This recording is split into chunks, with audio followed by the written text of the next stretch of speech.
এত সহজে এত কম সময়ে এত সুন্দর একটি পুডিং তৈরি করা যাবে সেটা না দেখলে কিন্তু বুঝতেই পারবেন না। তো চলে যাই মূল রেসিপিতে। প্রথমে আমি একটি পাত্রে 4 টেবিল পরিমাণ চিনি নিয়ে এখানে ক্যারামেল তৈরি করে নিয়েছি। আর ক্যারামেলটা তৈরি করার সময় অবশ্যই খেয়াল করবেন আপনি চিনিটা পানি দিয়ে গলাবেন না, তাহলে কিন্তু ক্যারামেলটা অতি দ্রুত হবে না। যাই হোক, আজকের পুডিংটা হবে অনলি 3টা ডিমে আর হাফ লিটার দুধে। আমি হাফ লিটার দুধটা আমি 1 অংশ কমিয়ে সুন্দর করে জাল করে ঘন করে নিয়েছি। আমি এখানে 2টা এলাচ ও 2টা লবঙ্গ ইউজ করেছি। অনেকে ভ্যানিলা এসেন্সও ব্যবহার করে, তো আমার এটা হাতের কাছে ছিল না তাই আমি লবঙ্গ ইউজ করেছি। দুধ ডিম সুন্দর করে মিশ্রণ করে নিব। আর আমি এখানে 2 টেবিল পরিমাণ এক্সট্রা চিনিও ইউজ করেছিলাম, কেননা ক্যারামেলের টেস্টটা এখানে মিষ্টিটা আসবে না। তো স্বাদের তারতম্যটা আপনারা ওইভাবেই দিয়ে নেবেন। অনেকে ছাঁকনির সাহায্যে ছেঁকে নেয়, তো আমার এটা প্রয়োজন হয় নাই। আমি এভাবেই এটা বসিয়ে দিব। একটা বড় একটা কড়াইয়ের মধ্যে আমি পানি দিয়েছি, এখানে স্ট্যানার বসিয়ে দিয়ে আমি যে পুডিংটা ঢেলেছিলাম যে পাত্রে, সেই পাত্রটা এখানে আমি বসিয়ে দেব। পুডিংটা তৈরি করতে আমার মাত্র লেগেছিল মাত্র 10 মিনিট। হাই হিটে রেখেছিলাম চুলাটা। আমি এখন একটা ঢাকনার সাহায্যে ঢেকে দিয়ে 10 মিনিটের জন্য অপেক্ষা করব। ফিরে এসেছি 10 মিনিট পর। আমি 10 মিনিট সময়টা স্কিপ করে দিয়েছি আপনাদের বোঝার সুবিধাতে। দেখা যাক আমার পুডিংটা কিরকম জমেছে কিনা। যাই হোক,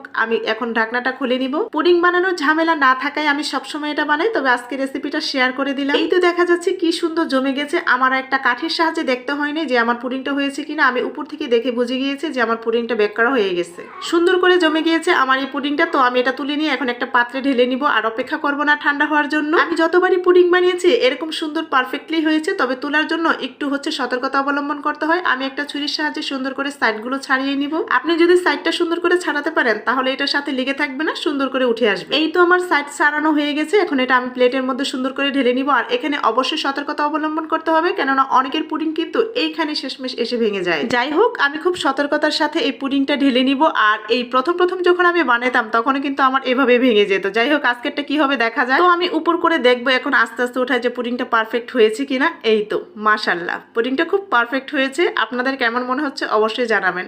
এই তো আমার পুডিংটা হয়ে গিয়েছে। এই পুডিংটা এখন আমি ফ্রিজে রেখে দেবো 10 মিনিট, কেননা আমার বাচ্চারা ঠান্ডা ঠান্ডা পুডিংটা খেতে বেশি ভালো লাগে। তো পারফেক্ট হয়েছে কিন্তু আমার এই পুডিংটা। অনলি 3টা ডিমে এবং হাফ লিটার দুধের মধ্যে হচ্ছে আমার এই পুডিংটা তৈরি আজকে। আপনারা কিন্তু পরিমাণটা বাড়িয়ে কমিয়ে নিজেদের প্রয়োজন মতন করে বানিয়ে নিতে পারেন সহজ রেসিপিতে এই পুডিংটা। তো এখন আপনাদের কেটে দেখাবো আসলে আমার এই পুডিংটা ভিতরে কেমন হলো। বাইরে থেকে তো খুব সুন্দর দেখা যাচ্ছে। আমার মনে হয় যে সকল বাচ্চারা দুধ ডিম একেবারেই খেতে চায় না তাদের কিন্তু এই রেসিপিটা একদম পারফেক্ট। যেমন আমার বাচ্চারা খেতে চায় না, তাই আমি এটা মাঝে মাঝে তৈরি করি। প্রথমে বলেছিলাম আমি কিন্তু পুডিংটা ছেঁকে নিয়েছিলাম না। পুডিং এর যে গ্রেভিটা ছিল, তো আমার কিন্তু অনেকটা সফট হয়েছে ছেঁকে না নেওয়ার কারণেও। যাই হোক, খুব সহজ এবং খুব অল্প সময়তে অল্প উপকরণে কিন্তু খুব তৈরি করে নেওয়া যায় ঝটপট একটি পুডিং রেসিপি। আমার এই পুডিংটা দেখতে যেমন লোভনীয় ছিল, খেতে কিন্তু সেই টেস্ট ছিল।